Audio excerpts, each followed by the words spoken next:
Bro focus me, শয়তান চায় কি? শয়তান আসলে চায়টা কি? শয়তানের উদ্দেশ্য কি? প্রশ্ন জাগে না? জাগে না প্রশ্ন? শয়তানের প্রধান লক্ষ্য উদ্দেশ্য আমাদেরকে কুফর ও শিরকে লিপ্ত করা। শয়তান সবসময় এটাই চায় আমরা যেন কুফরি করি।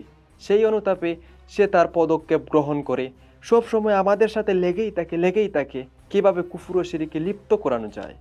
এজন্য ভিন্ন ভিন্ন সময় বিভিন্ন মাধ্যম গ্রহণ করে।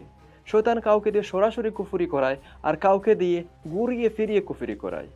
যে দিনহীন তাকে দিয়ে সরাসরি কুফরি করানোর চেষ্টা করে, আর যে দিন মানার চেষ্টা করে তাকে দিয়ে ঘুরিয়ে ফিরিয়ে কুফরি করায়। মোট কথা, কুফর ও শিরকে লিপ্ত করতে শয়তান তার সর্বোচ্চটা ঢেলে দেয়। আর হ্যাঁ, শয়তান যে তার সব পদক্ষেপ সফল হয় তা কিন্তু নয়। একজন মুমিনের ইমানি চেতনার কাছে হেরে যায় শয়তানের হাজারো পরিকল্পনা।